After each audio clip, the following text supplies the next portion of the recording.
Morning student, welcome to Amar Yadav academy. मेरा नाम अमर यादव है। मेरा इंजीनियरिंग कंप्लीट होके 5 ईयर टीचिंग एक्सपीरियंस है as a physics and maths faculty. Okay, तो हमने एक सीरीज स्टार्ट की है महाराष्ट्र सीईटी के लिए, that is the booster for CET करके, Maharashtra CET booster for Maharashtra CET करके। ओके, तो इसमें हम क्या कर रहे हैं, आपको थ्योरी भी कवर कर रहे हैं, प्लस प्रॉब्लम्स भी कवर कर रहे हैं, प्लस प्रीवियस ईयर प्रॉब्लम्स भी हम सॉल्व कर रहे हैं। ओके, ताकि आप अगर ये वीडियोस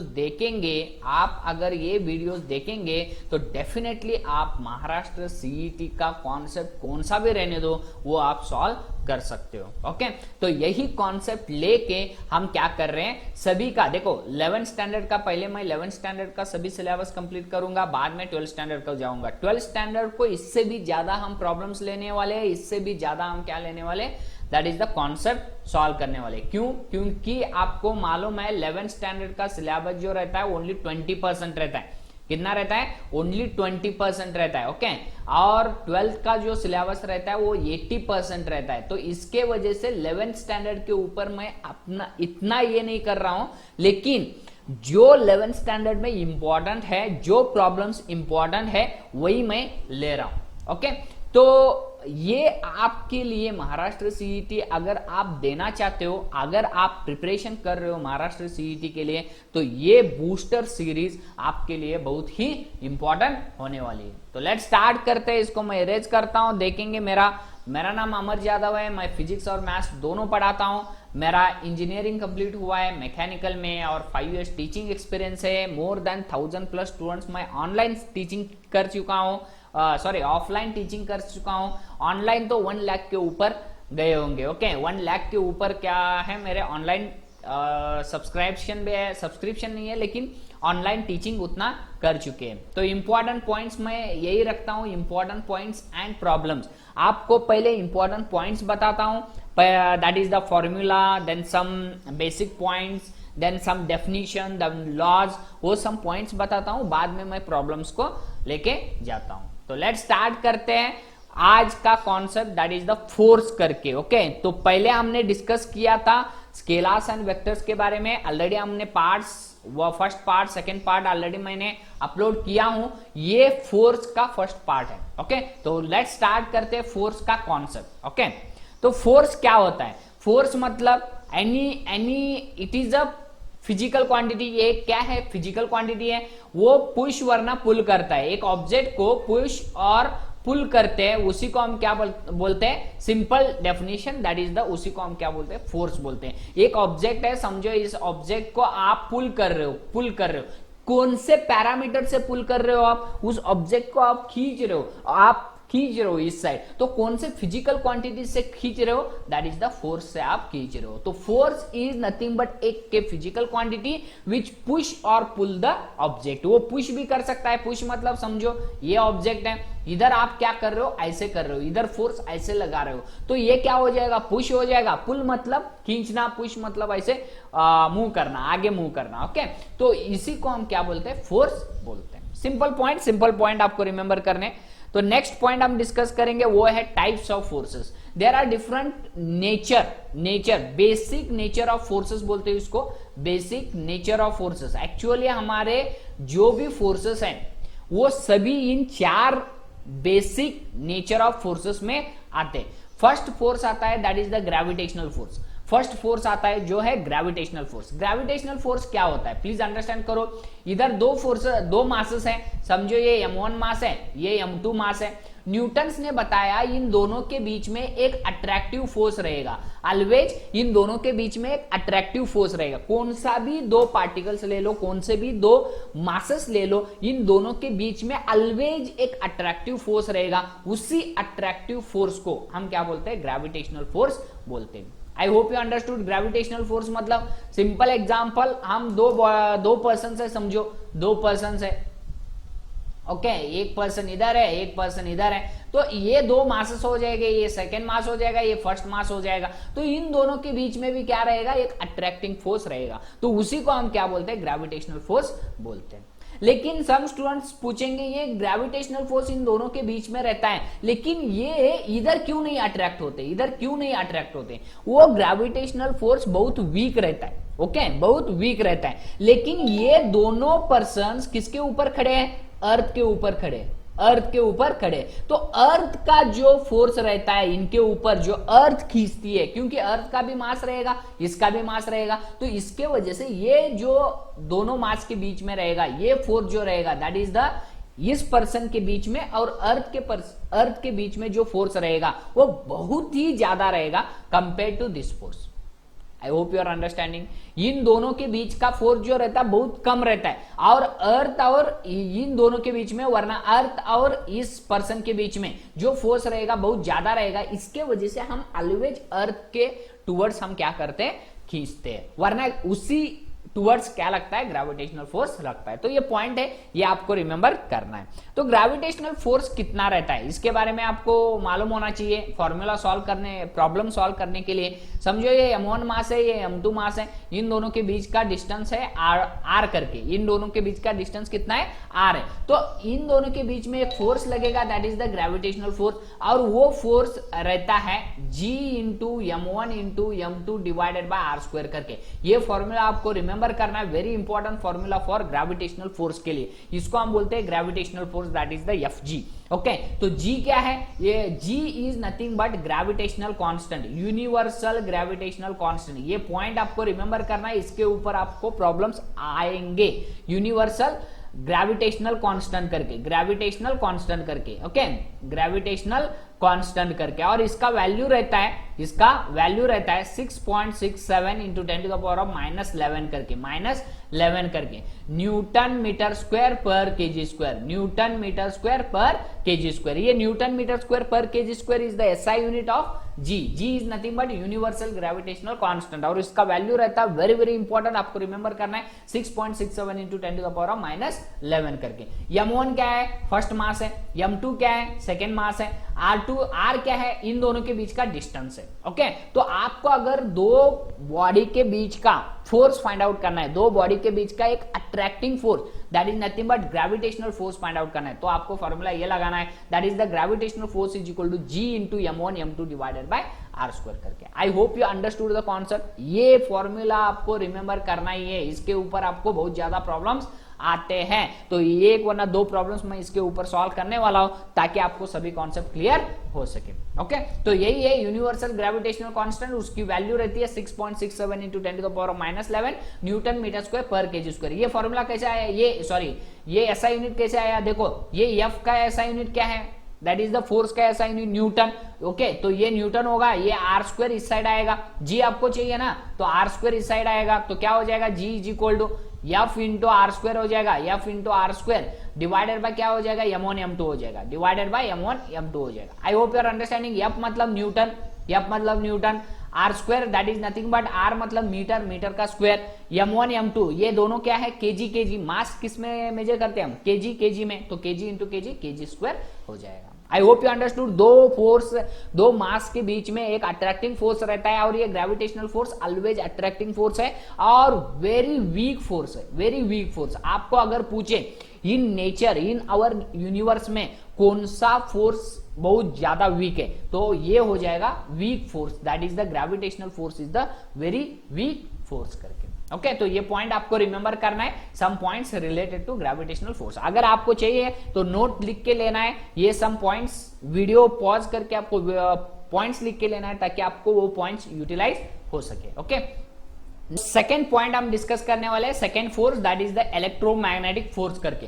तो इलेक्ट्रोमैग्नेटिक फोर्स ये हम इलेक्ट्रोस्टैटिक में भी डिस्कस करेंगे और दैट इज द मैग्नेटिज्म में भी डिस्कस करेंगे, लेकिन अभी आपको रिमेंबर करना है ओनली सिंपल पॉइंट आपको रिमेंबर करना है। इलेक्ट्रोमैग्नेटिक फोर्स ये दो चार्ज के बीच का फोर्स रहता है, दो चार्ज के बीच का फोर्स रहता है। समझो इधर एक इलेक्ट्रॉन है, नेगेटिव इलेक्ट्रॉन है, और इधर भी नेगेटिव इलेक्ट्रॉन है। ये दोनों अगर इलेक्ट्रॉन्स है तो इन दोनों के बीच में कौन सा फोर्स रहेगा? That is the repulsive force रहेगा, रिपल्सिव फोर्स रहेगा। क्यों? क्योंकि वो दोनों नेगेटिव है, इलेक्ट्रॉन नेगेटिव रहते हैं, तो नेगेटिव नेगेटिव क्या हो जाएंगे? रिपेल हो जाएंगे। तो ये क्या हो जाएगा? नेगेटिव और नेगेटिव के बीच का एक रिपल्सिव फोर्स जनरेट हो जाएगा। ऐसे ही और एक समझो, एक इलेक्ट्रॉन है और एक प्रोटॉन है। प्रोटॉन क्या रहता है? पॉजिटिव रहता है, प्रोटॉन क्या रहता है? पॉजिटिव, और इलेक्ट्रॉन क्या रहता है? नेगेटिव रहता है। तो इन दोनों के बीच में क्या रहेगा? एक अट्रैक्टिंग फोर्स रहेगा। तो इलेक्ट्रोमैग्नेटिक फोर्स मतलब जो फोर्स जो चार्जेस के वजह से आता है, चार्जेस की वजह से आता है। ये चार्जेस क्या है,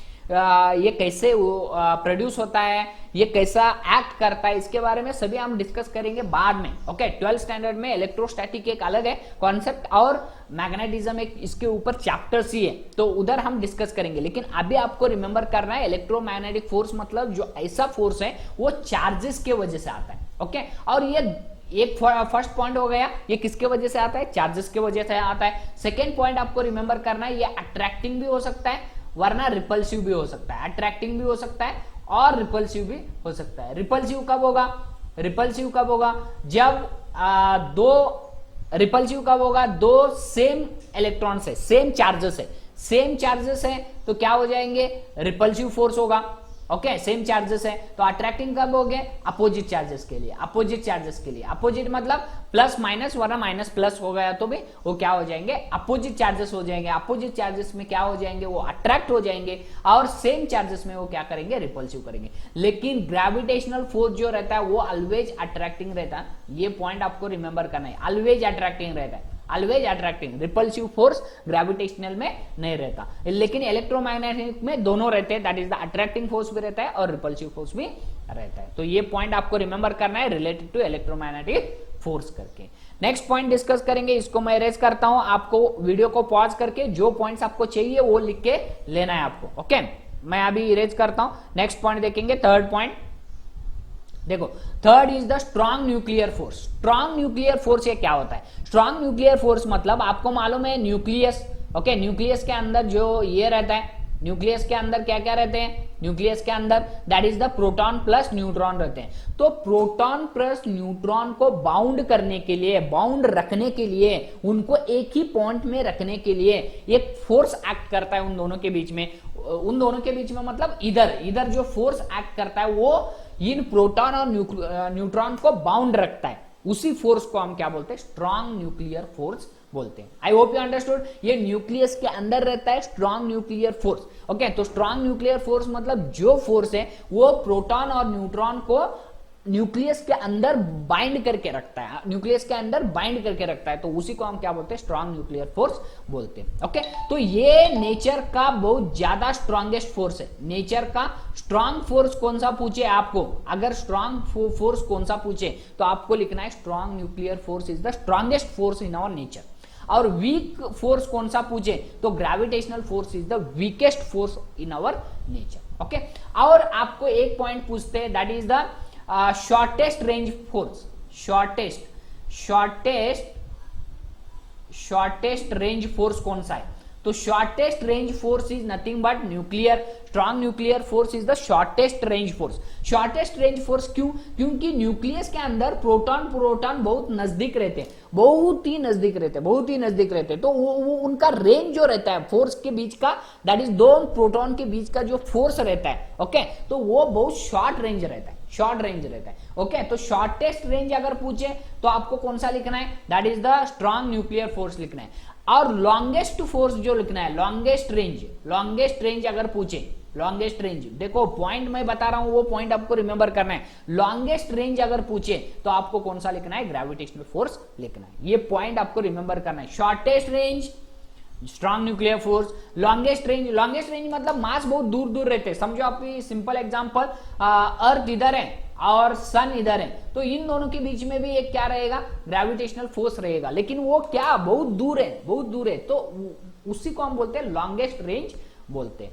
तो ये ग्रेविटेशनल फोर्स जो रहता है वो लॉन्गेस्ट रेंज के लिए रहता है, और क्या रहता है, वीक फोर्स, वीकेस्ट फोर्स है इन आवर नेचर है। ये शॉर्टेस्ट रेंज के लिए रहता है और नेचर का स्ट्रॉन्ग फोर्स कहलवाता है। ओके, तो ये पॉइंट्स आपको रिमेंबर करना है related to strong nuclear force, gravitational force and electromagnetic force करके। नेक्स्ट आएगा weak nuclear force. Weak nuclear force एक ऐसा कॉन्सेप्ट है जब एक एटम समझो ये एटम है, वो एटम सम इलेक्ट्रॉन्स रिलीज करता है और सम अल्फा पार्टिकल्स रिलीज करता है। जब वो अल्फा पार्टिकल्स रिलीज करेगा रेडियो एक्टिव, इसको हम बोलते हैं रेडियो एक्टिव बोलते हैं। ये इसके बारे में भी हम डिस्कस करने वाले हैं, that is the modern physics में इसके बारे में भी हम डिस्कस करते हैं। तो रेडियो एक्टिव में अभी आपको रिमेंबर करना है, ये एक ऐसा फोर्स है वो रेडियो एक्टिव में यूज होता है और वो क्या करता है, सम पॉइंट्स, सम अल्फा पार्टिकल्स, बीटा पार्टिकल्स क्या करता है वो रिलीज करता है। उसी फोर्स को हम क्या बोलते हैं, वीक न्यूक्लियर फोर्स बोलते हैं। इतना ही पॉइंट आपको रिमेंबर करना है, इसके बारे में और कुछ भी टेंशन लेना जरूरत नहीं। ओके, तो नेक्स्ट पॉइंट हम डिस्कस करेंगे वो है, देखो very important point, Newton's laws of motion करके, न्यूटन्स लॉज ऑफ मोशन। ये Newton's laws of motion already हमने 3 लॉज ऑफ मोशन के बारे में आपने पढ़ा होगा, लेकिन पॉइंट वाइज मैं आपको बताऊंगा, प्रैक्टिकली बताऊंगा ताकि आपको अंडरस्टैंड हो सके। देखो फर्स्ट पॉइंट है Newton's first law of motion. ये Newton's first law of motion क्या कहता है अंडरस्टैंड करना है, ओनली बेसिक थिंग है। Newton's first law of motion, इसके ऊपर प्रॉब्लम्स नहीं आएंगे, लेकिन Newton second law of motion के ऊपर आपको प्रॉब्लम्स आने वाले हैं। ओके, तो वो हम डिस्कस करेंगे। तो फर्स्ट लॉ ऑफ मोशन क्या कहता है, देखो समझो एक बॉडी है, ये बॉडी है रेस्ट में है, रेस्ट में है, ये बॉडी क्या है, रेस्ट में है। तो ये जब तक रेस्ट में रहेगा, जब तक, कब तक रेस्ट में रहेगा, जब तक आप एक्सटर्नल फोर्स नहीं लगाओगे। ये क्या कहता है, न्यूटन्स फर्स्ट लॉ क्या कहता है, बॉडी अगर रेस्ट में है तो वो रेस्ट में ही रहेगी जब तक आप एक्सटर्नल फोर्स नहीं लगाओगे। That is the first condition हो गया। सेकेंड कंडीशन, बॉडी अगर मूविंग कंडीशन में है, बॉडी अगर मूविंग कंडीशन मतलब एक कार मूव कर रही है, कंटिन्यूअसली मूव कर रही है, जब तक वो मूव करेगी तब तक वो मूव करेगी जब तक आप एक्सटर्नल फोर्स इसके ऊपर ना लगा सके। ओके, तो ये कहता है, ये मूविंग कंडीशन में, ये मोशन में, ये मोशन में और ना मूव कंडीशन में। तो न्यूटन्स फर्स्ट लॉ क्या कहता है, बॉडी ऑलवेज रेस्ट में है तो रेस्ट में ही रहना चाहिए, और मोशन में है तो मोशन में ही रहना चाहिए। अगर इन दोनों का स्टेट आपको चेंज करना है, मतलब रेस्ट से आपको मोशन में लेके आना है, वरना मोशन से आपको रेस्ट में लेके आना है, बॉडी को रेस्ट से मोशन में लेके आना है, वरना मोशन से बॉडी को मोशन से रेस्ट में लेके आना है। अंडरस्टैंड करो प्रैक्टिकली, तभी आपको प्रॉब्लम सॉल्व हो जाएंगे, प्रॉब्लम वरना ऑब्जेक्टिव टाइप क्वेश्चन सॉल्व हो जाएंगे। ओके, प्रैक्टिकली अंडरस्टैंड करना है। अगर बॉडी को रेस्ट में से मोशन में लेके आना है, वरना मोशन में से रेस्ट में लेके आना है, तो आपको क्या करना पड़ेगा, एक्सटर्नल फोर्स लगाना पड़ेगा, तभी वो बॉडी क्या करेगी, अपना स्टेट चेंज करेगी। स्टेट मतलब रेस्ट से मोशन में, मोशन में से रेस्ट, इसी को हम क्या बोलते हैं, स्टेट बोलते हैं। तो बॉडी क्या करेगी, स्टेट चेंज करेगी। कब चेंज करेगी, जब आप एक्सटर्नल फोर्स लगाओगे। आई hope you understanding. Okay, for example देखो अभी बॉडी रेस्ट में है, रेस्ट में, ये बॉडी रेस्ट में ही रहेगी, आप एक्सटर्नल फोर्स मत लगाओ, ये बॉडी चलना तो स्टार्ट नहीं करेगी। अगर आपने एक्सटर्नल फोर्स लगाया तभी वो क्या करेगी, बॉडी मूव करना स्टार्ट कर देगी। ये फर्स्ट कंडीशन अंडरस्टैंड होगा। आपने अगर बॉडी को रेस्ट में से मोशन में लेके आने के लिए आपको क्या करना पड़ेगा, एक्सटर्नल फोर्स डालना पड़ेगा, तभी वो बॉडी क्या करेगी, अपनी स्टेट चेंज करेगी। स्टेट मतलब क्या, रेस्ट से मोशन में आएगी, वरना मोशन में से रेस्ट में लेके आना है तो समझो, प्लीज अंडरस्टैंड करो, एक बॉडी अगर मोशन में है, तो अगर इसके अंदर ये बॉडी मतलब एक कार है समझो, अगर इधर फ्रिक्शन नहीं है, समझो इन दोनों के बीच में, टायर और रोड के बीच में फ्रिक्शन नहीं है, देन कुछ भी फ्रिक्शन एक्ट नहीं कर रहा है, एक्सटर्नल एयर रेजिस्टेंस भी जीरो है, एयर भी नहीं कर रहा है, तो ये कंटिन्यूअसली मोशन करते रहेगी, वो कार कंटिन्यूअसली क्या करते रहेगी, मोशन करते रहेगी। आप ब्रेक लगाने के बाद वो रेस्ट में आती है। ओके, ब्रेक लगाना मतलब एक्सटर्नल फोर्स डालना, आप एक्सटर्नल फोर्स डाल रहे हो, इसके वजह से वो मोशन से किस में आएगी, रेस्ट में आएगी। अगर आप एक्सटर्नल फोर्स नहीं डालोगे और ये फ्रिक्शन वगैरह जीरो हो जाएगा, तो कंटिन्यूअसली वो बॉडी क्या करेगी, मूव करेगी। तो वही था Newton's first law of motion. मतलब क्या कहता है कि बॉडी इज इन रेस्ट और in motion unless you are apply the external force करके। ओके, तो ये पॉइंट था Newton's first law of motion. Practically understand आपको हो गया। ओके, नेक्स्ट पॉइंट देखेंगे, Newton second law of motion. Newton second law of motion क्या कहता है, that force is directly proportional to, that is nothing but external force is directly proportional to rate of change of momentum करके। External force, ये आपको remember करना है, external force is equal to rate of change of momentum करके, rate of change of momentum. Change of momentum. अगर आप body का momentum change करना है, मोमेंटम मतलब मास इंटू वेलोसिटी, मास इंटू वेलोसिटी मतलब वेलोसिटी, एक बॉडी की वेलोसिटी, मास तो कांस्टेंट रहेगा। ओके अगर आपको मोमेंटम चेंज करना है, मोमेंटम चेंज करना है मतलब वेलोसिटी चेंज करनी है। समझो एक बॉडी है, ये कांस्टेंट स्पीड से मूव कर रही है, कांस्टेंट स्पीड से मूव कर रही है। आपको अगर 10 मीटर पर सेकंड से मूव कर रही है, आपको इसको 20 मीटर पर सेकंड लगाना है, तो आपको क्या लगाना पड़ेगा, एक्सटर्नल फोर्स लगाना पड़ेगा। वही कहता है Newton second law of motion. Very important point है ये। आपको अगर मोमेंटम को चेंज करना है, change of momentum, rate of change of momentum करना है, तो आपको एक्सटर्नल फोर्स लगाना पड़ेगा। तो आप कितना एक्सटर्नल फोर्स लगाओगे उतना मोमेंटम चेंज होना स्टार्ट कर देगा। ओके चेंज ऑफ मोमेंटम मतलब इनिशियल मोमेंटम समझो m1 v1 है। ओके m1 v1 है, इसका मास तो सेम ही रहेगा। एक कार है समझो, इसका इसका मास m है। ओके वेलोसिटी कितनी है, initial velocity that is the u1, that is nothing but 10 metre per second है। अगर आपको समझो इसकी वेलोसिटी बढ़ा के 20 मीटर पर सेकंड है, 20 मीटर पर सेकंड करना है, तो ये मास तो सेम रहेगा। तो आपको क्या करना पड़ेगा, एक्सटर्नल फोर्स लगाना पड़ेगा, तभी उसका मोमेंटम क्या हो जाएगा, चेंज हो जाएगा। देखो इनिशियल मोमेंटम कितना है, m1 u1 है, m u1 है। सेकंड मोमेंटम क्या हो जाएगा, m इंटू u2 हो जाएगा। u2 कितना है इधर 20 मीटर पर सेकंड, देखो चेंज हो गया। मोमेंटम क्या होगा, इनिशियल मोमेंटम कितना था, m इंटू 10 था, m इंटू 10 था। इधर मोमेंटम कितना होगा, m इंटू 20 होगा। ओके मोमेंटम चेंज हो गया। कब मोमेंटम चेंज होगा, जब आप एक्सटर्नल फोर्स लगाओ। आई होप यू अंडरस्टूड। यही था second law of Newton second law of motion करके। ओके आपको अगर rate of change of momentum करना है, मोमेंटम पर यूनिट टाइम मतलब पर यूनिट टाइम पे कितना चेंज होता है उसको चेंज करना है, तो आपको क्या लगाना पड़ेगा, एक्सटर्नल फोर्स लगाना पड़ेगा। आई hope you understood the Newton second law of motion करके। ओके तो इससे ही आपको एक डेरिवेशन आता है, दैट इज द डीपी। ये डी अपॉन डी टी वैसे ही रखो। पी मतलब क्या है, मोमेंटम है, मास इंटू वेलोसिटी करके, मास इंटू वेलोसिटी करके। मास तो कांस्टेंट रहता है एक बॉडी का। अगर समझो एक बॉडी मूव कर रही है, ऐसे बॉडी मूव कर रही है, तो उसका मोमेंटम चेंज करने के लिए, प्लीज अंडरस्टैंड करो, उसका मोमेंटम चेंज करने के लिए आपको क्या चेंज करना पड़ेगा, वेलोसिटी चेंज करनी पड़ेगी, वेलोसिटी चेंज करनी पड़ेगी। क्यों, क्योंकि मास तो सेम रहेगा। Momentum is nothing but P, momentum is nothing but p and p is equal to mass into velocity. Okay तो मोमेंटम अगर ये p1 मोमेंटम है समझो, ये मास तो सेम रहेगा। एक बॉडी अगर मूव कर रही है, कार मूव कर रही है, तो उसका मास तो सेम रहेगा, तो m मास वैसे ही रखेंगे हम। v1 is the first momentum समझो। अगर p2 सेकंड मोमेंटम, आपको मोमेंटम को चेंज करना है, तो मास तो सेम रहेगा लेकिन v2 आपको चेंज करना पड़ेगा, that is nothing but velocity change करनी पड़ेगी। ओके तो मास तो सेम है ना इसमें। ओके तो मोमेंटम चेंज करने के लिए आपको वेलोसिटी क्या करनी पड़ेगी, चेंज करनी पड़ेगी। तो वेलोसिटी क्या है, वेरिएबल है, मास क्या है, कांस्टेंट है। तो ये मास बाहर लेके डिफरेंशिएट से बाहर लेंगे तो dv बाई dt आ जाएगा। dv बाई dt क्या है,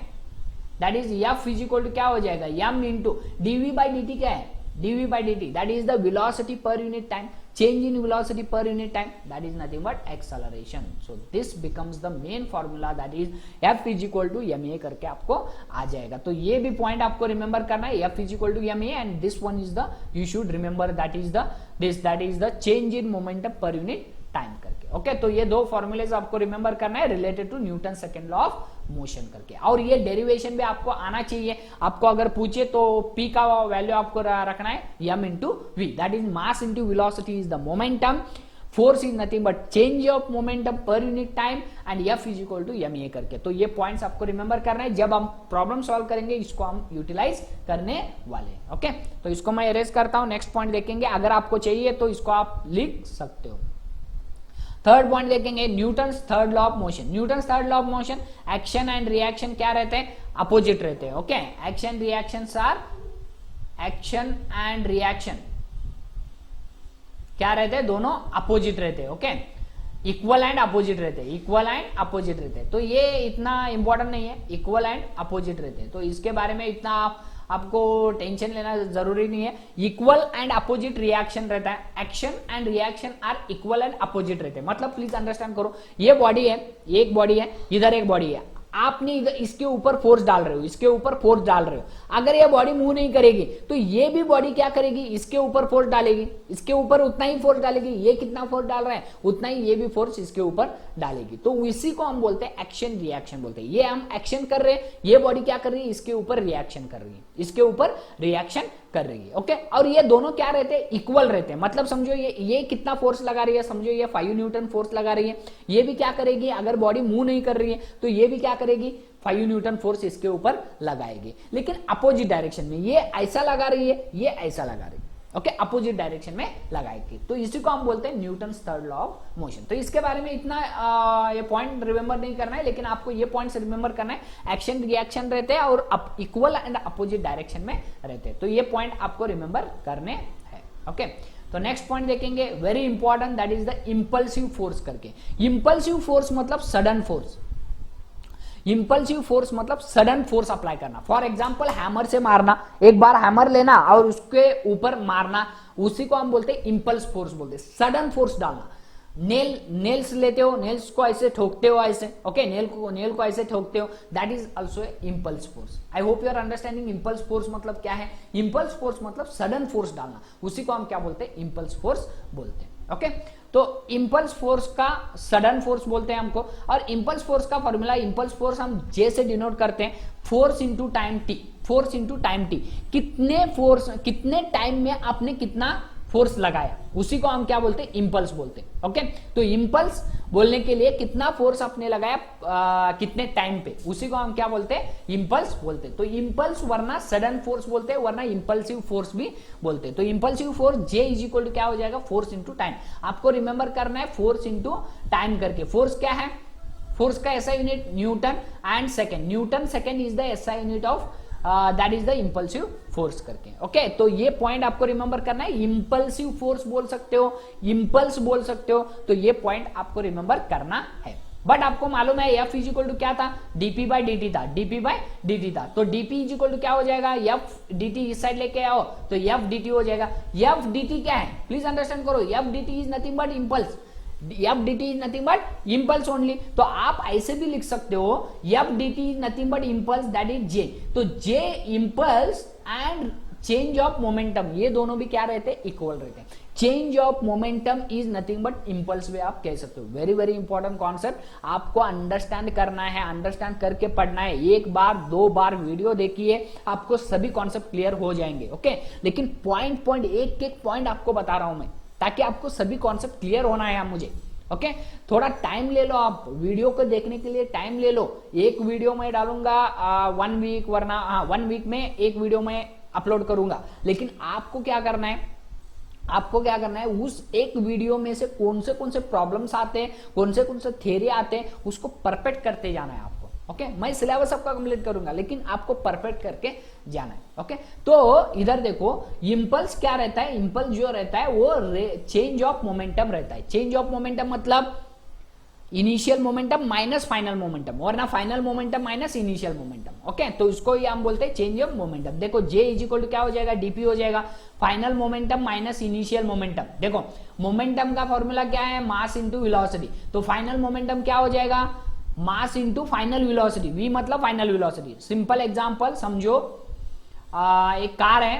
ओके, तो इनिशियल वेलोसिटी ये 10 मीटर पर सेकेंड से जा रही है। ओके, बाद में ये आपने फोर्स डाला इसके ऊपर, तो ये हो जाएगा 20 मीटर पर सेकेंड से जा रही है। तो फाइनल मोमेंटम ज्यादा है, इसके वजह से हमने क्या लिया, final momentum minus initial momentum लिया। तो initial momentum is initial velocity U करके, तो जे इज इक्वल टू क्या हो जाएगा, M into V minus U भी फॉर्मूला हो सकता है। देखो ये भी फॉर्मूला आपको रिमेंबर करना है। कौन से फॉर्मूला रिमेंबर करना है ये मैं बताऊंगा आपको। फर्स्ट जे का फॉर्मूला ये इंपॉर्टेंट है, फर्स्ट फॉर्मूला। सेकंड फॉर्मूला ये formula, okay, is equal to J रखो, इज इक्वल टू जे रखो, ये सेकंड फॉर्मूला आपको रिमेंबर करना है। और थर्ड फॉर्मूला ये रिमेंबर करना है, this one, J is equal to DP is equal to क्या है, दिस वन। ओके, ये थर्ड फॉर्मूला आपको रिमेंबर करना है, ताकि आपको सभी कॉन्सेप्ट क्लियर हो सके। ओके, तो इंपल्स का कौन सा भी प्रॉब्लम्स आने दो, इस फॉर्मूला के सिवाय दूसरा कौन सा भी फॉर्मूला आपको यूटिलाइज नहीं होगा। ओके, तो इसके ऊपर ही आपको प्रॉब्लम्स आने वाले। तो नेक्स्ट पॉइंट हम डिस्कस करेंगे, वो है वेरी इंपॉर्टेंट कॉन्सेप्ट। देखो work done by a force, work done by a force करके। तो work done by a force क्या है देखेंगे। सो नेक्स्ट पॉइंट हम डिस्कस करने वाले हैं वो है work done by a force करके। Work done by a force मतलब प्लीज अंडरस्टैंड करो, अगर force, so work done by a force दो फॉर्मूलेज है, मेन दो फॉर्मूलेज है, आपको उसमें कंफ्यूज बहुत ज्यादा होते हैं, बच्चे बहुत कंफ्यूज करके लेते हैं कि कौन सा फॉर्मूला कब यूटिलाइज करना है। प्लीज अंडरस्टैंड करो, अगर एक बॉडी के ऊपर फोर्स कांस्टेंट लग रहा है, समझो force F equal to 20 newton ही दिए, 20 न्यूटन दिए, तो इस टाइप कंडीशन में फोर्स अगर कांस्टेंट है, फोर्स अगर कांस्टेंट है, फोर्स अगर कांस्टेंट है, कांस्टेंट एक बॉडी के ऊपर फोर्स लग रहा है, तो इसका डिस्प्लेसमेंट समझो इधर से इधर तक हुआ है, कितना s डिस्प्लेसमेंट हुआ है, बॉडी इधर से इधर आई है समझो, ओके, डिस्प्लेसमेंट s हुआ है, तो इसका वर्क डन कितना होगा, work done is equal to force dot product it is, because दो वेक्टर क्वांटिटीज को मल्टीप्लाई करने के बाद आपको एक स्केलार क्वांटिटी मिल रही है, इसी को हम बोलते हैं स्केलार प्रोडक्ट, वरना डॉट प्रोडक्ट करके। तो डॉट प्रोडक्ट अगर आप यूटिलाइज करते हो, स्केलार्स एंड वेक्टर्स आप देखिए वीडियो, मैंने इसके बारे में बताया था, डॉट प्रोडक्ट और स्केलार प्रोडक्ट के बारे में, ओके। तो स्केलार प्रोडक्ट क्या होता है और डॉट प्रोडक्ट क्या होता है, दोनों सेम ही है, ओके। लेकिन डॉट प्रोडक्ट मतलब ये अंडरस्टैंड करना है, डॉट अगर हटाते हो तो इधर क्या आ जाएगा, कॉस थीटा आ जाएगा। तो ये फॉर्मूला होगा work done that is the force into displacement, S मतलब डिस्प्लेसमेंट इनटू कॉस थीटा करके, ओके। कॉस थीटा अगर दोनों का कॉस थीटा क्या है, सेम है, समझो ये भी फोर्स भी इधर लग रहा है और डिस्प्लेसमेंट भी इधर ही हो रहा है, डिस्प्लेसमेंट भी इधर ही हो रहा है, मतलब थीटा इज इक्वल टू अगर 0 डिग्री है, इन दोनों के बीच में एंगल कितना है, 0 डिग्री है, तो फर्स्ट केस होगा ये, that is the work done कितना होगा, then work done becomes F हो जाएगा, एफ हो जाएगा, क्यों, क्योंकि cos 0 कितना है, 1 है, तो एफ इंटू एस हो जाएगा, फर्स्ट कंडीशन। सेकेंड कंडीशन अगर work done is equal to theta is equal to 90 degree है, theta is equal to 90 degree मतलब आपका फोर्स इधर लग रहा है, फोर्स इधर लग रहा है और डिस्प्लेसमेंट इधर हो रहा है, तो इन दोनों के बीच का एंगल कितना है, 90 degree, okay.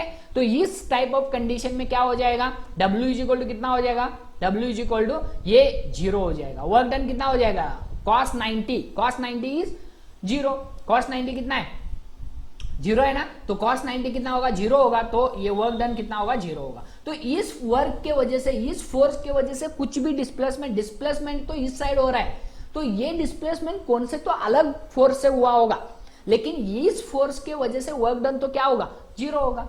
I hope you understand, सभी कॉन्सेप्ट अंडरस्टैंडिंग हो रहा है। समझो ये मोबाइल है, अंडरस्टैंड करो, ये मोबाइल है, ये डिस्प्लेसमेंट इधर हो रहा है, लेकिन आप फोर्स इधर डाल रहे हो, तो इस फोर्स के वजह से इसके ऊपर वर्क कितना हो रहा है, इसके ऊपर वर्क हो रहा है 0, ओके। जब डिस्प्लेसमेंट और फोर्स के बीच का एंगल कितना रहता है, 90 डिग्री रहता है, तो वर्क डन क्या होगा, 0 होगा। तो ये सेकेंड पॉइंट आपको रिमेंबर करना है। थर्ड पॉइंट देखो, third point when theta is equal to 180 degree, very important, 180 degree मतलब क्या, देखो 180 डिग्री मतलब क्या, समझो इधर आप फोर्स इधर लगा रहे हो और डिस्प्लेसमेंट इधर हो रहा है, बॉडी का डिस्प्लेसमेंट इधर हो रहा है, फोर्स आप इधर लगा रहे हो, डिस्प्लेसमेंट आप इधर हो रहा है, डिस्प्लेसमेंट इधर हो रहा है, तो इस फोर्स के वजह से जो वर्क डन होगा वो क्या हो जाएगा, नेगेटिव वर्क डन होगा। क्यों, क्योंकि cos 180 डिग्री क्या होता है, -1 होता है, cos 180 डिग्री क्या होता है, -1 होता है, तो माइनस एफ इंटू एस हो जाएगा। I hope you understood. तो आपको पूछ सकते हैं, इसमें सम पॉइंट्स आते हैं, ये पॉइंट्स आपको रिमेंबर करना है। अगर थीटा 0 होता है, फोर्स एंड डिस्प्लेसमेंट के बीच का एंगल 0 होता है, तो वर्क डन क्या होगा, मैक्सिमम होगा। मतलब आप फोर्स, ये पेन है समझो, आप फोर्स इधर ही लगा रहे हो और डिस्प्लेसमेंट भी इधर ही हो रहा है, तो ये क्या हो जाएगा, वर्क डन क्या हो जाएगा, मैक्सिमम हो जाएगा। और वो कितना होता है, फोर्स इंटू डिस्प्लेसमेंट होता है, okay. When theta is equal to 90 degree that is nothing but work done कितना होगा, 0 होगा। ऑब्जेक्टिव टाइप क्वेश्चन में पूछेंगे, अगर force is acting in this direction and displacement is moving in this direction, the body is moving in this direction, the angle between force and displacement is 90 degree, what is the work done, work done become 0, okay. If the theta is equal to 180 degree, दोनों opposite act कर रहे हैं, एक force इधर act कर रहा है, एक डिस्प्लेसमेंट इधर हो रहा है, तो इन दोनों के बीच का एंगल कितना होगा, 180 डिग्री होगा। अगर cos 180 डिग्री क्या है, -1 है, तो -1 इसके वजह से वर्क डन क्या हो जाएगा, नेगेटिव हो जाएगा। तो आपको पूछ सकते हैं वर्क डन पॉजिटिव हो सकता है, 0 हो सकता है, नेगेटिव हो सकता है। हाँ, हो सकता है, पॉजिटिव भी हो सकता है, जीरो भी हो सकता है और नेगेटिव भी हो सकता है। तो इसके बारे में आपको रिमेंबर करना है। ये था work done by a constant force है, कांस्टेंट फोर्स है तो आपको ये फॉर्मूला यूटिलाइज करना है। मैं सभी पॉइंट्स आपको क्लियर कर रहा हूं, सभी पॉइंट्स क्लियर कर रहा हूं, लेकिन आपको इन वीडियोस को शेयर करना है, ज्यादा से ज्यादा बच्चों को शेयर करना है ताकि मैं अच्छे से अच्छे वीडियो आपके लिए लेके आ सकूं। ओके, तो इसको मैं इरेज करता हूं, नेक्स्ट पॉइंट देखेंगे। देखो अभी work done by variable force, variable force मतलब समझो ये बॉडी है, इसके ऊपर इनिशियली 10 न्यूटन लग रहा है, बाद में समझो 5 न्यूटन लगेगा, बाद में समझो 3 न्यूटन लग रहा है, बाद में समझो और फिर से 2 न्यूटन लग रहा है। तो ये फोर्स क्या हो रहा है, वेरी हो रहा है, फोर्स वेरी हो रहा है, सब ज्यादा हो रहा है, कम हो रहा है, ज्यादा हो रहा है, कम हो रहा है। तो इस टाइप का फोर्स अगर रहता है तो तब वर्क डन कितना होता है उसके बारे में हम, ये कांस्टेंट वर्क डन है, ये कांस्टेंट फोर्स है, कांस्टेंट फोर्स लग रहा है, 10 न्यूटन लग रहा है तो उस बॉडी के ऊपर 10 न्यूटन ही लगेगा, तब हम ये फॉर्मूला यूटिलाइज कर सकते हैं। लेकिन अगर वेरिएबल फोर्स है, वेरिएबल मतलब चेंज फोर्स है, तब हम कैसे यूटिलाइज करते हैं वो देखेंगे। तो वेरिएबल फोर्स के लिए देखो इंटीग्रेशन ऑफ ए से बी, समझो एक बॉडी है, ए बॉडी, ये पॉइंट है इधर बॉडी का और इधर है बी पॉइंट करके, ओके। तो बॉडी ए पॉइंट से बी पॉइंट को मूव कर रही है और फोर्स क्या है, वेरी हो रहा है, फोर्स क्या हो रहा है, वेरी हो रहा है, ओके। तो फोर्स अगर वेरी होता है तो इधर आपको फॉर्मूला यूटिलाइज करना है dw इंटू इंटीग्रेशन फ्रॉम ए से बी तक ds करके इंटू एफ करके, ओके। तो ये फॉर्मूला हम कैसे यूटिलाइज करते हैं, ये फॉर्मूला हम कैसे यूटिलाइज करने वाले हैं, ये प्रॉब्लम में हम डिस्कस करेंगे। लेकिन अभी आपको रिमेंबर करना है, अगर वेरिएबल फोर्स है, समझो फोर्स इज इक्वल टू ऐसे दिए उन्होंने 3x स्क्वायर माइनस 2x करके, इस type x is the displacement, okay. Particular x का टाइम, अगर x आप 1 रखोगे तो फोर्स अलग आएगा, x इज इक्वल टू 2 रखोगे तो फोर्स अलग आएगा, मतलब x कैसे चेंज हो रहा है वैसे फोर्स भी चेंज हो रहा है, तो इसी को हम बोलते हैं वेरिएबल फोर्स बोलते हैं, ओके। तो इस टाइप का कंडीशन अगर आते हैं तब आपको क्या करना है, आपके माइंड में लेना है इंटीग्रेशन, ओके, माइंड में लेना है इंटीग्रेशन। अगर वेरिएबल फोर्स है और आपको वर्क डन फाइंड आउट करना है तो आपके माइंड में जल्दी आना चाहिए, दैट इज द इंटीग्रेशन करना, ओके। तो यही कॉन्सेप्ट में हम प्रॉब्लम में सॉल्व करेंगे, तब आपको फिर से क्लियरिटी हो जाएगी, ओके। तो वेरिएबल फोर्स के लिए ये पॉइंट आपको यूटिलाइज करना है। तो इसको मैं इरेज करता हूं, नेक्स्ट पॉइंट देखेंगे, work energy theorem, very important theorem है ये, वर्क एनर्जी थ्योरम करके। तो वर्क एनर्जी थ्योरम क्या होती है देखेंगे हम। Work done is equal to change in kinetic energy, एक बॉडी के ऊपर आप वर्क कर रहे हो, that is the W work कर रहे हो, ओके। तो ये वर्क किसमें चेंज हो जाती है, that is the change in kinetic energy equal रहती है, चेंज इन काइनेटिक एनर्जी के बराबर रहती है, उसी को हम क्या बोलते हैं, वर्क एनर्जी थ्योरम करके। वर्क मतलब ये वर्क डन होगा, एनर्जी मतलब kinetic energy, change in kinetic energy होगी, और थ्योरम, इसके वजह से उसका नाम दिया वर्क एनर्जी थ्योरम। आप कितना वर्क किए हो, कौन से भी बॉडी में करो, आप वर्क कितना किए हो, वो वर्क इक्वल टू क्या रहता है, चेंज इन काइनेटिक एनर्जी रहती है, तो work done is equal to change in kinetic energy करके। तो ये पॉइंट आपको रिमेंबर करना है, work done is equal to change in kinetic energy. तो काइनेटिक एनर्जी समझो इनिशियल आप वर्क कर रहे हो, इसके ऊपर इनिशियल वेलोसिटी इसकी ये वेलोसिटी से मूव कर रही है, ये वेलोसिटी से क्या कर रहे हैं, ये बॉडी मूव कर रहा है, तो इनिशियल वेलोसिटी u है समझो, बाद में वर्क करने के बाद इसकी वेलोसिटी चेंज हो गई, दैट इज द v हो गई। तो चेंज इन काइनेटिक एनर्जी कितनी होगी, देखो w वैसे ही है, तो change in kinetic energy, final kinetic energy, change in kinetic energy, final kinetic energy minus initial kinetic energy, okay, initial kinetic energy. तो फाइनल काइनेटिक एनर्जी का formula half mv square is the kinetic energy का formula, लेकिन इधर हमने final velocity हमने कितनी ली है, v ली है, इसीलिए इधर v स्क्वायर आएगा, माइनस इनिशियल वेलोसिटी हमने कितनी ली है, u ली है, तो u स्क्वायर आएगा, तो माइनस हाफ mv स्क्वायर आएगा। तो हाफ इंटू m तो कांस्टेंट है, तो हाफ m हमने कॉमन लिया तो v square minus u square हो जाएगा। तो आपको ये भी फॉर्मूला यूटिलाइज कर सकते हैं, किसके लिए, वर्क डन के लिए, ओके। तो work done is nothing but change in kinetic energy करके। तो ये भी पॉइंट आपको रिमेंबर करना है, work done is nothing but change in kinetic energy करके। ओके तो सम टाइम आपको इनिशियल वेलोसिटी फाइनल वेलोसिटी देंगे, आपको initial velocity final velocity and mass देंगे, आपको पूछेंगे कि वर्क डन कितना होगा, तो इन दोनों से आप फाइंड आउट नहीं कर सकते हो, इन दोनों से आप फाइंड आउट नहीं कर सकते हो, तब आपको यूटिलाइज करना है वर्क एनर्जी थ्योरम करके। I hope you understood concept. देखो कॉन्सेप्ट क्लियर करवा रहा हूं मैं, सभी कॉन्सेप्ट क्लियर करवा रहा हूं। ओके जो पॉइंट्स आपको महाराष्ट्र सीईटी के लिए आएंगे, जो पॉइंट्स आपको प्रॉब्लम सॉल्व करने के लिए हेल्प हो जाएंगे, वो सभी कॉन्सेप्ट मैं आपको क्लियर करवाऊंगा। ओके ताकि आपके माइंड में प्रॉब्लम से डर नहीं आना चाहिए। ओके अगर डर आ गया प्रॉब्लम से तो आप कुछ भी नहीं कर सकते हो। ये अगर बेसिक आपका क्लियर है तो कौन सा भी प्रॉब्लम आप सॉल्व कर सकते हो। ओके तो नेक्स्ट प्रॉब्लम देखेंगे, नेक्स्ट पॉइंट देखेंगे। देखो नेक्स्ट पॉइंट है, देखो कोलिजन। ये कोलिजन क्या होता है, कोलिजन क्या होता है इसके बारे में भी आपको रिमेंबर करना है। कोलिजन होता क्या है? कोलिजन मतलब टक्कर मारना। समझो ये बॉडी है, एक बॉडी ऐसे आ रही है, एक बॉडी ऐसे आ रही है, तो दोनों बॉडी आके क्या करती है, ऐसे कोलाइड होते हैं, इसी को हम बोलते हैं कोलिजन। कोलिजन मतलब ऐसे टक्कर मारना, उसी को हम क्या बोलते हैं, कोलिजन बोलते हैं। ओके तो कोलिजन के लिए आपको सम पॉइंट्स रिमेंबर करने, सम पॉइंट्स आपको पूछेंगे, वो पॉइंट्स आपको रिमेंबर करने। फर्स्ट पॉइंट क्या है, इलास्टिक कोलिजन करके। दो टाइप्स ऑफ कोलिजन रहते हैं, इसको मैं इरेज करता हूं। दो टाइप्स ऑफ कोलिजन रहते हैं, एक तो फर्स्ट रहता है वो है इलास्टिक कोलिजन करके। फर्स्ट पॉइंट जो रहता है वो इलास्टिक कोलिजन रहता है, और सेकंड पॉइंट जो रहता है वो इन इलास्टिक कोलिजन रहता है। तो इलास्टिक कोलिजन और इन इलास्टिक कोलिजन क्या है देखेंगे। देखो आपको ऑब्जेक्टिव टाइप क्वेश्चन में पूछेंगे ये इलास्टिक कोलिजन में क्या होता है। इलास्टिक कोलिजन में initial summation of kinetic energy initial should be equal to summation of kinetic energy final रहती है। मतलब अंडरस्टैंड करो अभी। देखो फर्स्ट कंडीशन है, देखो इधर एक बॉडी है, इधर एक बॉडी है। ओके तो इनिशियल वेलोसिटी इसकी m है, इसका भी मास m है समझो, वरना m1 ये मास है, ये m2 मास है। ये दोनों इस इनिशियल वेलोसिटी से आ रहे, समझो ये u1 वेलोसिटी है और इसकी u2 वेलोसिटी है। I hope you are understanding. ये दोनों वेलोसिटी से ऐसे आ रहे। ओके इलास्टिक कोलिजन में क्या होता है, इसकी काइनेटिक एनर्जी क्या होगी, समेशन। समेशन मतलब दोनों की काइनेटिक एनर्जी आपको क्या करना पड़ेगा, ऐड करनी पड़ेगी। तो काइनेटिक एनर्जी कितनी होगी, इसकी काइनेटिक एनर्जी, इसकी हो जाएगी kinetic energy half m1 u1 square.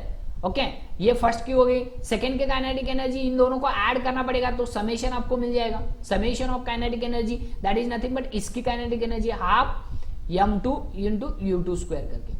I hope you understood. ये हो जाएगा initial kinetic energy, summation of initial kinetic energy.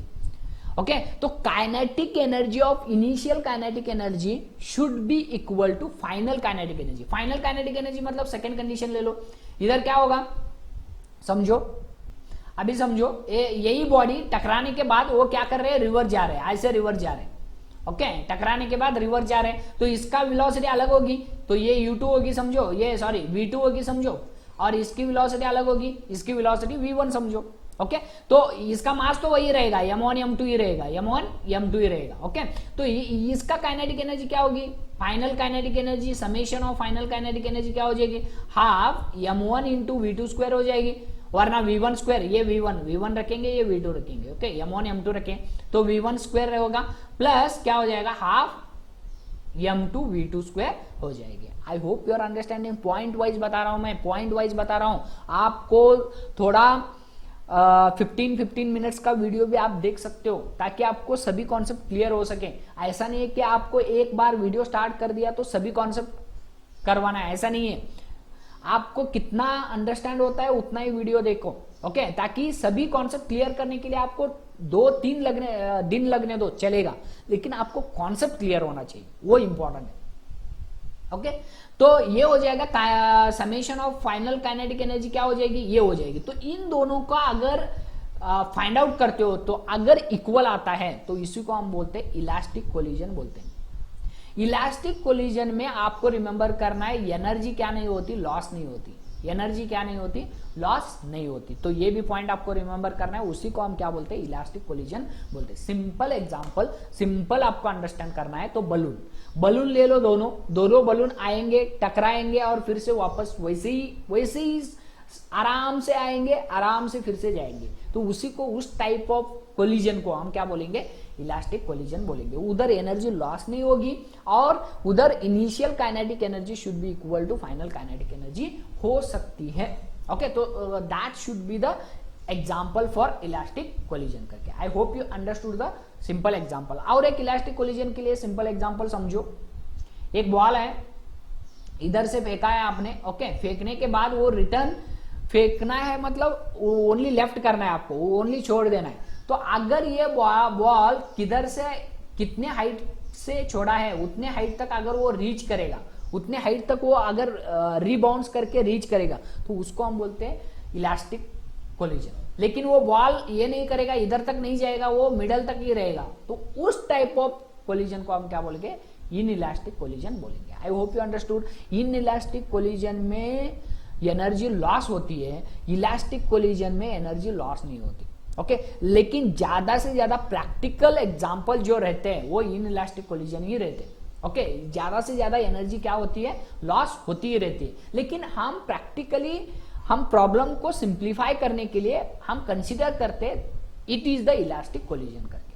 Okay, I hope you understood. तो इन इलास्टिक कोलिजन के लिए summation of kinetic energy initial should not be equal to, equal कभी भी नहीं रहेगी, उधर लॉस हो जाएगी final kinetic energy, summation of final kinetic energy. तो एनर्जी क्या हो जाएगी, वरना काइनेटिक एनर्जी रहने दो, वरना एनर्जी रहने दो, वो क्या हो जाएगी, लॉस हो जाएगी। तो ये पॉइंट आपको रिमेंबर करना है। कोलिजन में, इलास्टिक कोलिजन में, इन इलास्टिक कोलिजन में, इलास्टिक कोलिजन में kinetic energy is equal to final kinetic energy रहती है समेशन का, सभी का समेशन। ओके, और इन इलास्टिक में नहीं रहती है, उतना ही आपको रिमेंबर करना है। और इलास्टिक में क्या रहता है, एनर्जी लॉस नहीं होती, लेकिन इधर एनर्जी लॉस होती है। तो ये पॉइंट्स आपको रिमेंबर करने हैं। ओके, सो नेक्स्ट पॉइंट हम डिस्कस करने वाले हैं वो है law of conservation of linear momentum करके। तो लीनियर मोमेंटम कब कंजर्व होता है, कंजर्व मतलब कांस्टेंट होना। प्लीज अंडरस्टैंड करो, initial momentum should be equal to final momentum, तभी क्या हो जाएगा, मोमेंटम कंजर्व हो जाएगा, कांस्टेंट रहेगा। समझो एक कार है,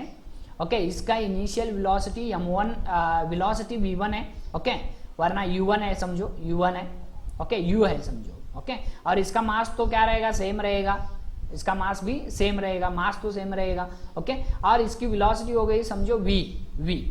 अगर इधर m u is equal to m v होता है तभी वो क्या हो जाएगा, मोमेंटम कंजर्व हो जाएगा। मोमेंटम कंजर्व मतलब कांस्टेंट रहना। मोमेंटम, लीनियर मोमेंटम ऑलवेज क्या रहेगा, कांस्टेंट रहेगा, ऑलवेज क्या रहेगा, कांस्टेंट रहेगा। उसी को हम क्या बोलते हैं, कंजर्वेशन ऑफ लीनियर मोमेंटम बोलते हैं। ओके, कांस्टेंट रहना मतलब इधर भी momentum, that is the initial momentum कितना है उतना ही फाइनल मोमेंटम होगा। तो उसी को हम क्या बोलते हैं, कंजर्वेशन ऑफ लीनियर मोमेंटम, वरना कांस्टेंट ऑफ लीनियर मोमेंटम बोलते हैं। तो देखेंगे इसका कंडीशन क्या है, वेरी वेरी इंपॉर्टेंट, आपको कंडीशन रिमेंबर करने क्या क्या कंडीशन होते हैं। देखेंगे फर्स्ट वन, आपको मालूम है F is equal to dp by dt, that is nothing but change of momentum per unit time, change of momentum per unit time करके, उसी को हम क्या बोलते हैं, फोर्स बोलते हैं। That is nothing but Newton second law of motion करके। Okay, F is equal to dp by dt था।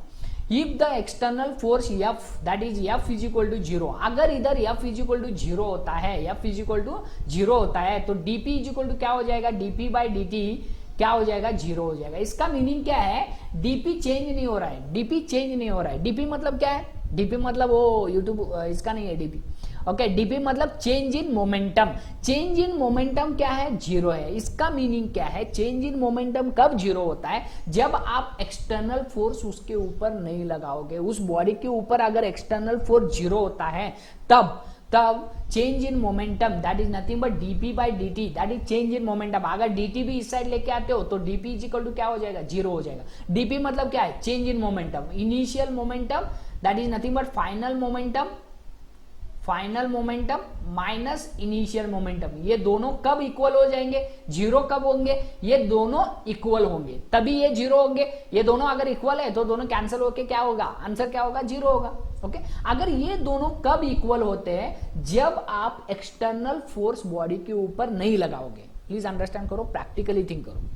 समझो ये बॉडी का, समझो ये बॉडी मूव कर रही है, ओके। समझो velocity m into you velocity से, u वेलोसिटी से क्या क्या कर रही है, वो मूव कर रही है, उसका इनिशियल मास कितना है, m है, ओके। बाद में समझो अगर इसके ऊपर कोई भी फोर्स नहीं लग रहा है, फ्रिक्शन भी नहीं लग रहा है, कुछ भी नहीं लग रहा है, ओके, फ्रिक्शन भी, एयर रेजिस्टेंस भी नहीं है, कुछ भी नहीं है, तो ये बॉडी क्या करेगी, इनिशियल वेलोसिटी ये कितनी वेलोसिटी में थी उतनी वेलोसिटी में वो मूव करेगी, तभी देखो इसका मास तो यम ही रहेगा, तभी ये क्या होंगे, दोनों इक्वल हो जाएंगे ना, M U is equal to क्या हो जाएगा, यम यू हो जाएगा, initial momentum is equal to final momentum हो जाएगा, okay. I hope you understand. कब वो होगा, जब एक्सटर्नल फोर्स जो रहता है बॉडी के ऊपर, एक्सटर्नल फोर्स जो लगेगा वो जीरो लगेगा। कंडीशन आपको पूछेंगे ही, मैनी सीईटी में ये क्वेश्चन आया है, कंजर्वेशन ऑफ लीनियर मोमेंटम के लिए क्या होना जरूरी है, वो that is the force, external force लगना, एक्सटर्नल फोर्स जीरो होना जरूरी है, ओके। तो ये पॉइंट आपको रिमेंबर करना है, अगर एक्सटर्नल फोर्स जीरो होता है तो initial momentum should be equal to final momentum होता है, तभी वो क्या होगा, मोमेंटम क्या हो जाएगा, लीनियर मोमेंटम क्या हो जाएगा, कंजर्व हो जाएगा, मतलब कांस्टेंट रहेगा, कंजर्व रह जाएगा, कांस्टेंट रहेगा, ओके। तो इसको मैं इरेज करता हूं। आई hope you understood the concept. देखो अगर फोर्स जीरो होता है तो dp बाई dt क्या हो जाएगा, जीरो हो जाएगा, तो p vector that is nothing but initial momentum, p is equal to क्या हो जाएगा, कांस्टेंट हो जाएगा, okay. That is the p initial should be equal to p final हो जाएगा। p इनिशियल मतलब momentum, linear momentum, linear momentum initial is equal to क्या हो जाएगा, final momentum, momentum that is the final, वो क्या हो जाएंगे, इक्वल हो जाएंगे, कब, जब आप एक्सटर्नल फोर्स नहीं लगाओगे तो, ओके। तो ये पॉइंट आपको रिमेंबर करना है, वेरी इंपॉर्टेंट पॉइंट है, ओके।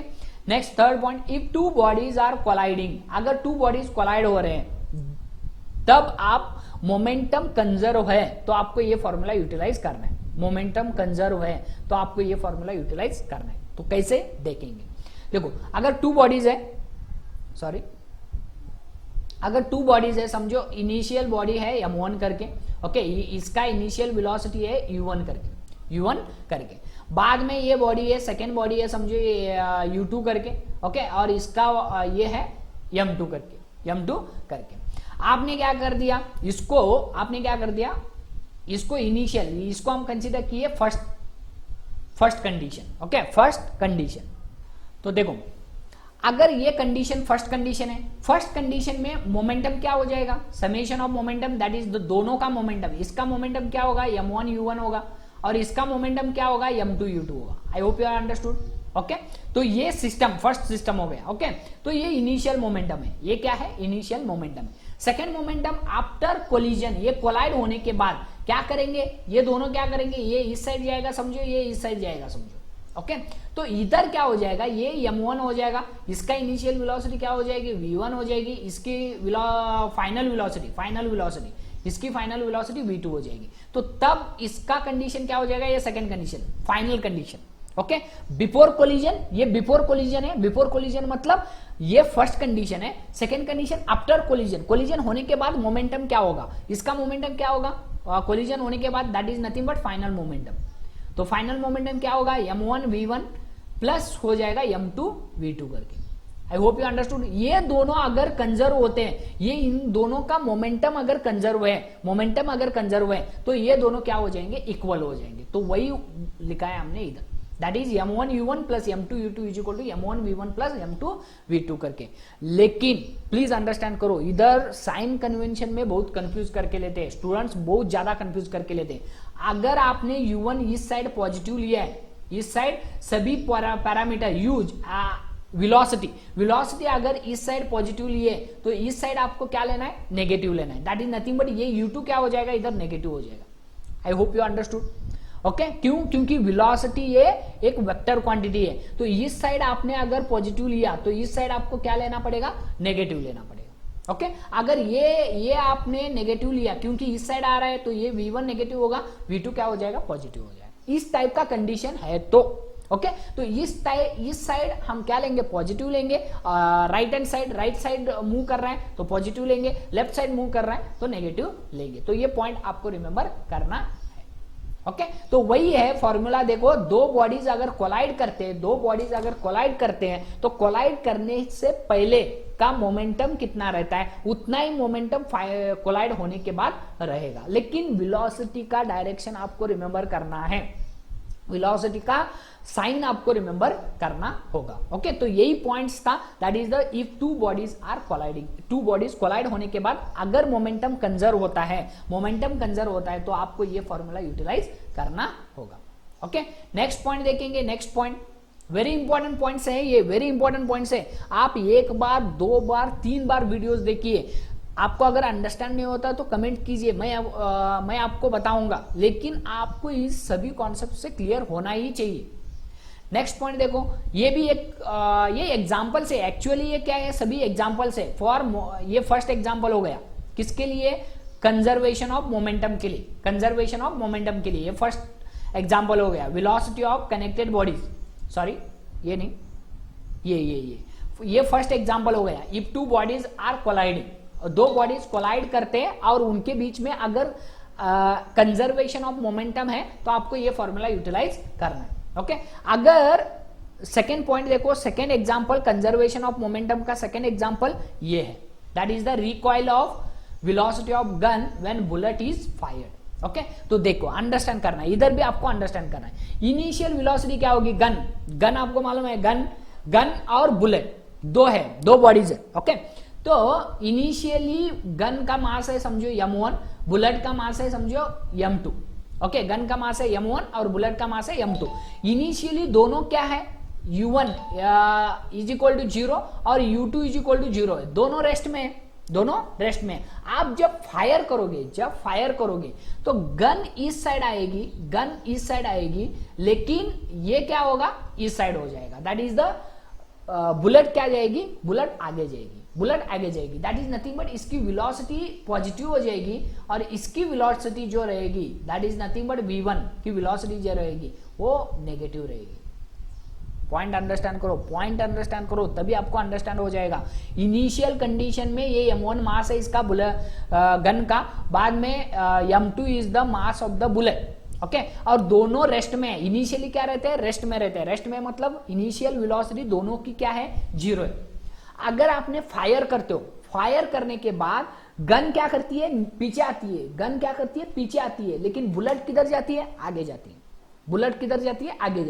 तो बुलेट का अगर आपने पॉजिटिव लिया, वेलोसिटी पॉजिटिव लिया, तो गन का क्या होगा, नेगेटिव होगा। I hope you are understanding concept, clear हो रहा है। ओके तो देखेंगे इधर m1 u1, ये m1 u1 इनिशियल मोमेंटम किसका, गन का, m2 u2 इनिशियल मोमेंटम किसका, बुलेट का। ओके और ये फाइनल मोमेंटम किसका, दैट इज द गन का, और फाइनल मोमेंटम किसका, दैट इज द बुलेट का। ओके लेकिन ये दोनों क्या रहेंगे, 0 रहेंगे। क्यों, u1 u2 क्या है, 0 है, तो इसके वजह से ये क्या होंगे, 0 हो जाएंगे, तो इधर 0 आ जाएगा, m1 v1 is equal to m2 v2 हो जाएगा। तो m1 v1 इस साइड, m1 v1 ऐसे ही रखो, ये m2 v2 इस साइड लेके आओ, तो ये पॉजिटिव है, नेगेटिव हो जाएगा, तो देखो नेगेटिव m2 v2 आ जाएगा। तो v1 इज इक्वल टू क्या हो जाएगा, v1 is equal to minus आएगा। देखो प्लीज अंडरस्टैंड करो, इधर माइनस साइन आया है, इसका मीनिंग क्या है, आपको फिर से नेगेटिव नहीं लेना है, v1 नेगेटिव नहीं लेना है, ऑलरेडी उन्होंने नेगेटिव लिया है। ओके फॉर्मूला में नेगेटिव लिया है, तो नेगेटिव क्या हो जाएगा, m2 v2 divided by m1 आ जाएगा। ओके ये नेगेटिव इंडिकेट क्या कर रहा है, गन, बुलेट आपकी इस साइड जा रही है और ये गन क्या आ रही है, पीछे आ रही है, इसके वजह से उन्होंने क्या लिया है, नेगेटिव लिया है। तो नेगेटिव आ जाएगा m2 किसका है, mass of the gun, sorry mass of the bullet, v2 किसका है, mass velocity of the bullet, and m1 किसका है, that is the mass of the gun करके। तो ये अगर आपको तीनों मालूम है तो आप फाइंड आउट कर सकते हो वेलोसिटी ऑफ द गन, वो कितने फास्ट वेलोसिटी से वो पीछे आएगी करके। Okay I hope you understood, ये था points related to recoil velocity of gun when bullet is fired. इस टाइप के कॉन्सेप्ट आएंगे ही आपको, इस टाइप के प्रॉब्लम्स आएंगे, इस टाइप के प्रॉब्लम्स भी हम सॉल्व करेंगे, लेकिन आपको अंडरस्टैंड करके पढ़ना है। सभी कॉन्सेप्ट मैं क्लियर करवाऊंगा, आपके सभी कॉन्सेप्ट मैं बोल रहा हूं, सभी कॉन्सेप्ट क्लियर करवाऊंगा। नेक्स्ट पॉइंट देखेंगे, नेक्स्ट पॉइंट ये थर्ड, देखो ये थर्ड एग्जांपल है, देखो ये third example, velocity of connected bodies. Velocity of connected bodies मतलब अंडरस्टैंड करो, अगर दो बॉडीज कोलाइड होने के बाद वो कनेक्ट होके फिर से वो सेम वेलोसिटी में मूव करेंगे, उसी को हम क्या बोलते हैं, वेलोसिटी ऑफ कनेक्टेड बॉडीज बोलते हैं, वेलोसिटी ऑफ कनेक्टेड बॉडीज बोलते हैं। कोलाइड होने के बाद ये आ गए, ऐसे कोलाइड हो गए और दोनों कोलाइड होकर सेम वेलोसिटी से मूव करेंगे। तो इस टाइप ऑफ कंडीशन में भी हम क्या यूज कर सकते हैं, कंजर्वेशन ऑफ लीनियर मोमेंटम का कॉन्सेप्ट यूज कर सकते हैं। देखो इनिशियल वेलोसिटी कितना है, ये एक मास है समझो m1 करके, इसका इनिशियल वेलोसिटी u1 है, u2 that is the m2, initial velocity m2 है। ये दोनों कंबाइन करके, ये दोनों क्या करेंगे, कंबाइन करके सेम वेलोसिटी से मूव करेंगे, दैट इज द v करके। तो ये m1 है, ये m2 है। प्लीज अंडरस्टैंड करो, इधर फिर से u1 और u2, अगर u1 इस साइड जा रहा है समझो, इस टाइप का कंडीशन ऐसे भी आ सकता है, वरना देखो ऐसा भी हो सकता है, ये m1 है और ये u1 कंडीशन में जा रहा है, और एक है बॉडी ये m2 है और सेकेंड u2 कंडीशन में जा रही है।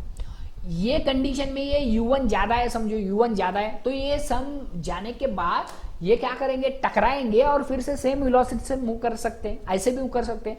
तब इधर u2 क्या हो जाएगा, पॉजिटिव हो जाएगा।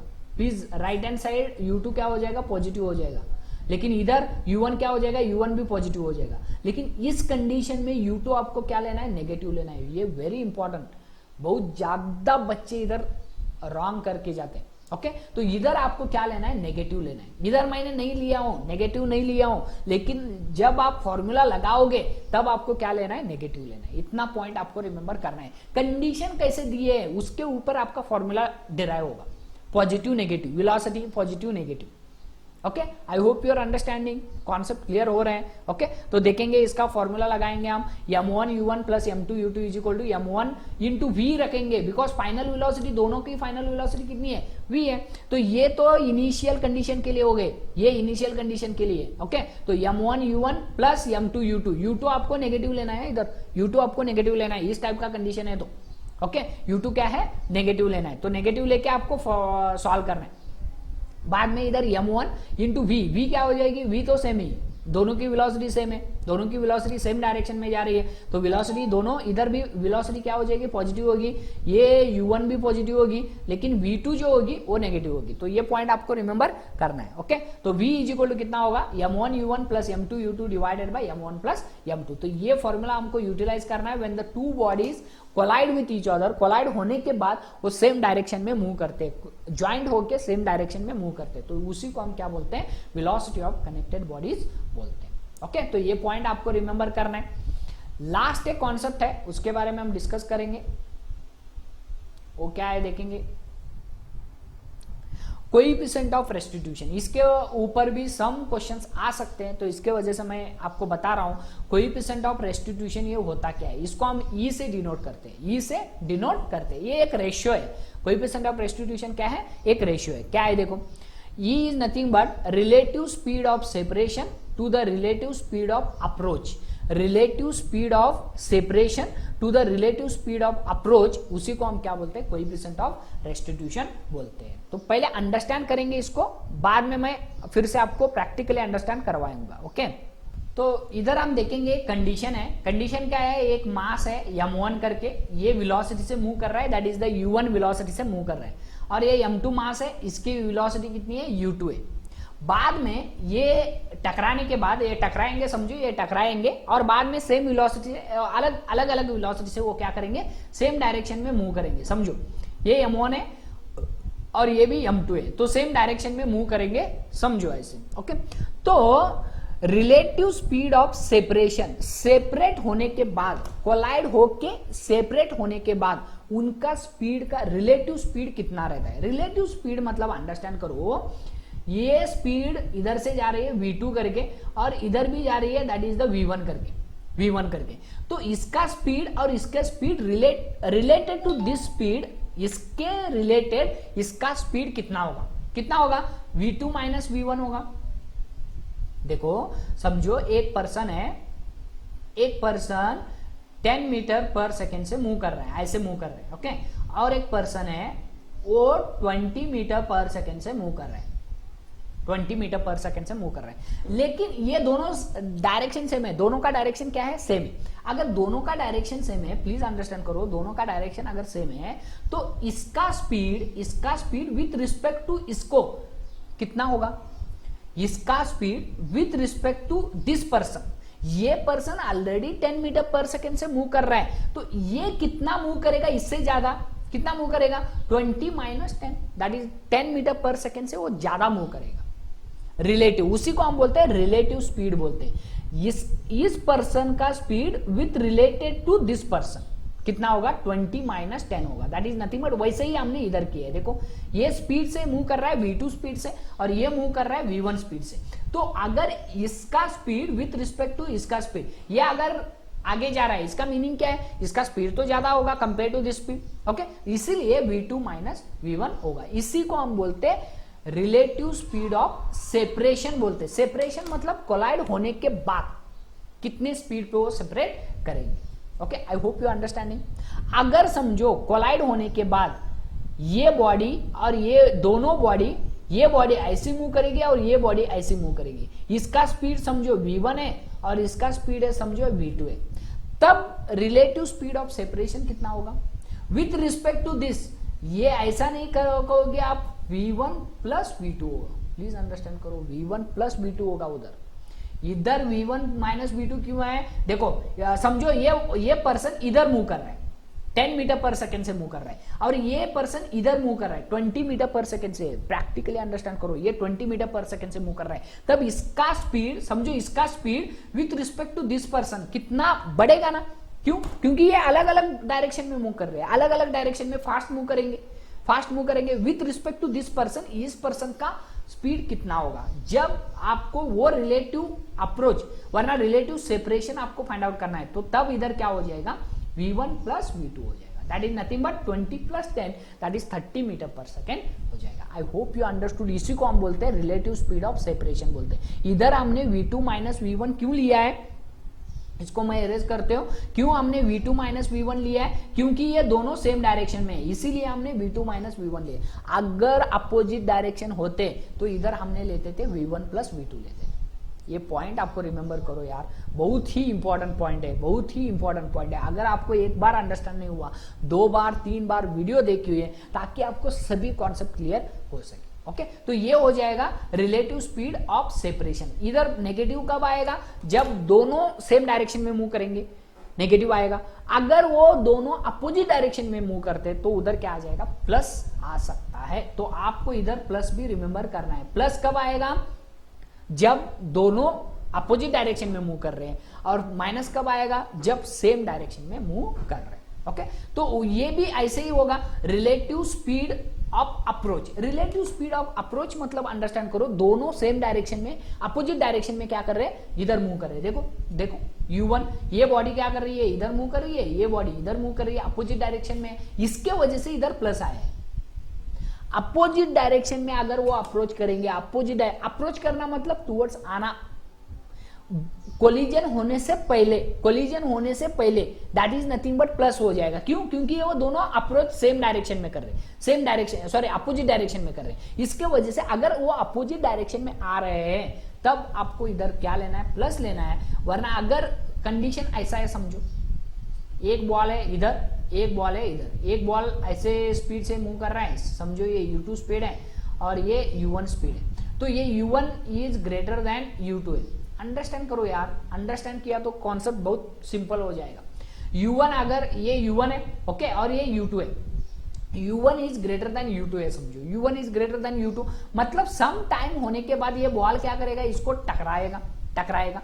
इस टाइप कंडीशन में u2 और u1 अप्रोच स्पीड क्या होगा, अप्रोच मतलब टुवर्ड्स आना, अपने पास आना, ओके। तो दोनों बॉडी कंबाइन कर रहे, उसी को हम बोलते हैं रिलेटिव स्पीड ऑफ अप्रोच बोलते हैं, रिलेटिव स्पीड ऑफ अप्रोच बोलते हैं। और रिलेटिव स्पीड ऑफ सेपरेशन मतलब कोलाइड होने के बाद जो स्पीड होता है, उसी को हम बोलते हैं रिलेटिव स्पीड ऑफ सेपरेशन बोलते हैं। तो इधर क्या हो जाएगा, इधर नेगेटिव आ जाएगा। दोनों अगर डायरेक्शन अगर सेम है दोनों का, तब वो नेगेटिव आएगा इधर, और दोनों का डायरेक्शन अगर सेम है तो क्या हो जाएगा, दोनों का डायरेक्शन अपोजिट है, तो उधर क्या आ जाएगा, पॉजिटिव आ जाएगा। तो इस कंडीशन में देखो फॉर्मूला क्या हो जाएगा, इस कंडीशन में फॉर्मूला अप्रोच का क्या आएगा, अप्रोच का क्या आएगा, पॉजिटिव आएगा, और सेपरेशन का क्या आएगा, दोनों का डायरेक्शन सेम है, तो इसके वजह से इधर नेगेटिव आएगा।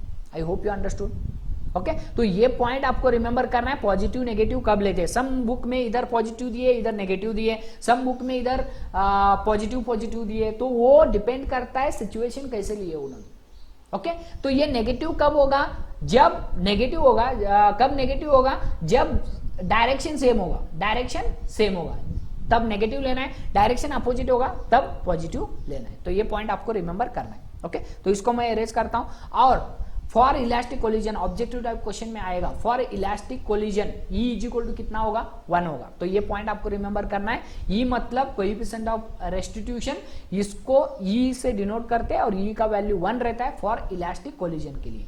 और second for perfectly in elastic collision, in elastic collision में एनर्जी लॉस होती है, हमने डिस्कस किया था, एनर्जी लॉस होती है, और इसमें इलास्टिक में एनर्जी लॉस नहीं होती, ओके तो परफेक्टली इनइलास्टिक कोलिजन में E का वैल्यू कितना रहता है, 0 रहता है। E का वैल्यू कितना रहता है, 0 रहता है। ये पॉइंट आपको रिमेंबर करना है। लास्ट पॉइंट आपको रिमेंबर करना है वो है कोएफिशिएंट ऑफ रेस्टिट्यूशन, ये ऑलवेज 0 और 1 के बीच में रहता है। ओके 0 और 1 के बीच में रहता है, 1.2 सॉरी 0.2 0.3 0.4 ओके 0.6 0.9 ऐसे रहेगा। ओके और 0 कब रहता है, 0 रहता है जब इनइलास्टिक कोलिजन हो, परफेक्टली इनइलास्टिक कोलिजन हो तो E इज इक्वल टू 0 हो जाएगा, और इलास्टिक कोलिजन हो, परफेक्टली इलास्टिक कोलिजन हो तब E इज इक्वल टू क्या हो जाएगा, 1 हो जाएगा। तो ये पॉइंट्स आपको रिमेंबर करना है। आई होप यू अंडरस्टूड सभी कॉन्सेप्ट रिलेटेड टू फोर्स, सभी कॉन्सेप्ट क्लियर किया हूं वन वीडियो में सभी कॉन्सेप्ट में क्लियर करवा रहा हूं आपको। ओके लेंदी हो रहे वीडियोस चलने दो, लेकिन आपको कॉन्सेप्ट क्लियर करवाना है मुझे। ओके तो आई होप यू अंडरस्टूड, सभी कॉन्सेप्ट क्लियर हो रहे हैं आपके, लेकिन आपको भी क्या करना है, इन वीडियोस को शेयर करना है व्हाट्सएप ग्रुप के ऊपर, आपके टेलीग्राम ग्रुप के ऊपर, आपके इंस्टाग्राम ग्रुप के ऊपर, ताकि अपने फ्रेंड से वो भी क्या कर सके, इन वीडियोस का लाभ उठा सके। तो thank you very much for watching my video, thank you.